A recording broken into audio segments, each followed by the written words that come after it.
the pace when I'm running. I always take what I want and I always give it 100. Don't need a bank, no I'm funded. Play the game like it's nothing. I'm always thankful for something. Don't take for granted, stay humble. Now wake up! It's time to look at the enemy. Look in the mirror if he is no friend to me. It's not working out. Hello, Miami. Thank you so much for watching 305 Sports Now. I am your host, Will, and I just got to say, I know it has been a bit of a rough patch for Miami. I would say the beginning of July, just slightly in the beginning of July, because of the fact that Calvin Russell, Bryce Perry-Wright, and James Johnson all decided to go to different schools and not attend the Miami Hurricanes and not attend the University of Miami. But I will say it was a fantastic surprise on the day of July 5th, the same day that Perry-Wright and also Calvin Russell were making their commitments, that Miami was able to flip Brody Jennings, and Brody Jennings joins a staff of really, really solid cornerbacks for the Miami Hurricanes, guys like Jontavius Wyman, who by the way was also a flip from Georgia, Jalen Waters, who flipped from FSU Florida to the Kings as well, and Camden Portis, son of Kane legacy Clinton Portis. So I will say that those are major positives. Miami right now at the moment at the cornerback position has pretty much established a no-fly zone. Each of these individuals have a lot in common as far as intangibles goes, versatility goes, skill goes, but they're different in several ways. I'm going to break down each individual slightly because I've done episodes on some of these guys before, but slightly as far as what I know as far as things go. Okay, and what I've seen, of course, in video, Jontavius Wyman. Okay, I already mentioned he flipped from Georgia. Okay, he's 5'11", 170 pounds. Much of the stats that I've gotten are from the sophomore year. Okay, not so much the junior season, but as a sophomore, he had a very stellar season. 12 pass breakups, 5 interceptions. He has very good speed. He's very versatile. He's a major ball hawk. Okay, he keeps his head turned, which is very important. All right, keeping his head turned is very good.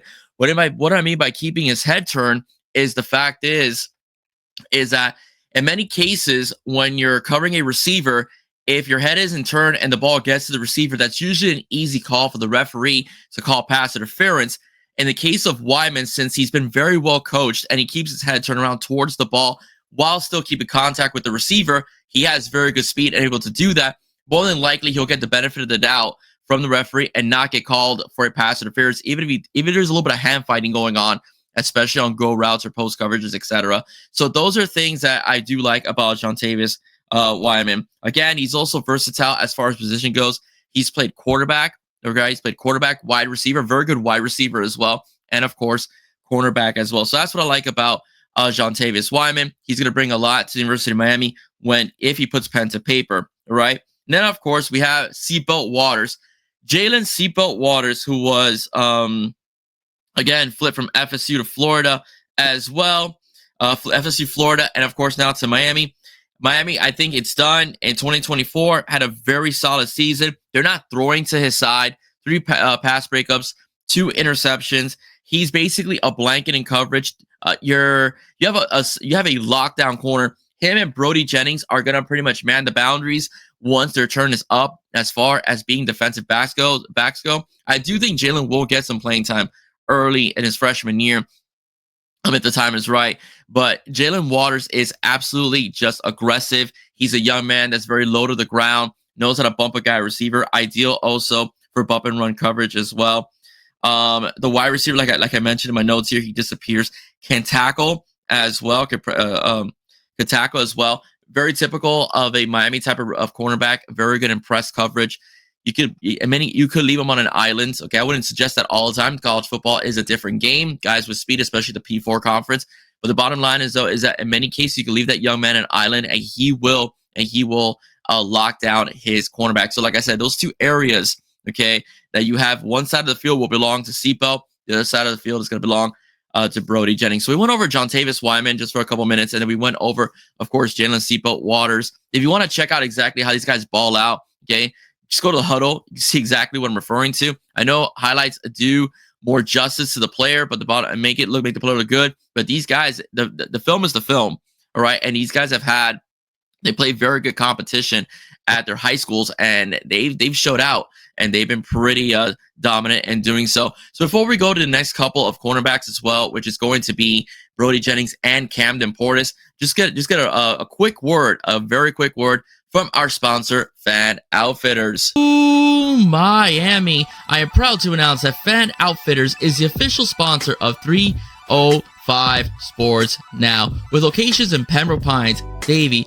and Kendall, you can find the latest gear and accessories for all your favorite South Florida teams. Teams like your Miami Hurricanes, your Stanley Cup champion Florida Panthers, Miami Dolphins, Miami Heat, Inter Miami, Miami Marlins, and many, many more. So if you ever find yourself in the Pembroke Pines area, Davie, or Kendall, please stop by Fan Outfitters, the official sponsor of 305 Sports Now.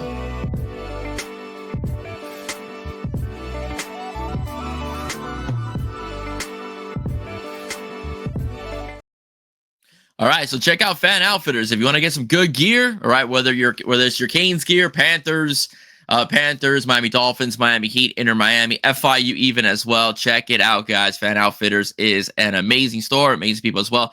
If you're in the Pembroke Pines area, say hello to Anthony on my behalf. Okay, he is a great dude, and he's the manager of the Pembroke Pines branch. All right, ladies and gentlemen, now I'm going to talk about a man that is a young man that is very dear to us because he is a Cane legacy, and that is Camden Portis, okay?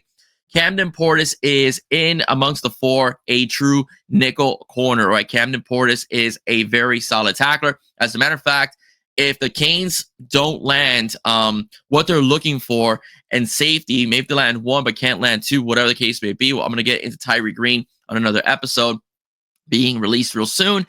I think he is the one guy that could probably transfer to safety rather easily, make the transition rather easy as far as safeties goes, because he's got good ball skills.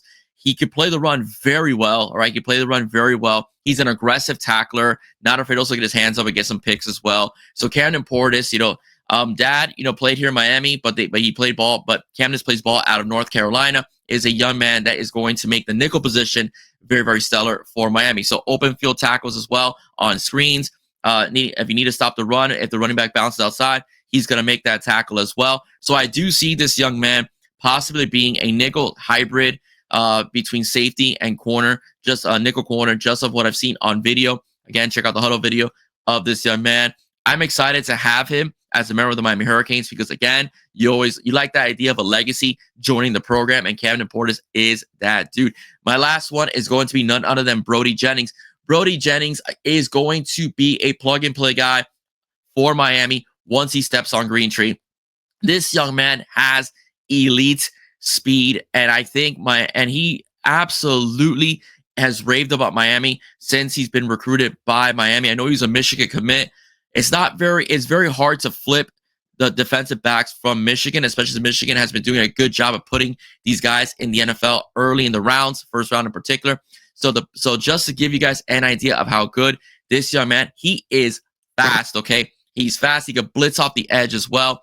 He could also ball hawk as well, can get low to the ground, can play press, can play a little off coverage as well. The bottom line is, though, he is going to be a nightmare for receivers. He is going to lock his side of the field up. As mentioned with my buddy Q this past Saturday, I really like the fact that Miami was able to flip Brody Jennings because now Miami has four elite defensive backs in this class, in this recruiting cycle. And I'm excited. I am really excited to see how they perform when they hit the football field for your University of Miami. All right, guys, as I mentioned earlier, okay, Miami is in line to get two safeties.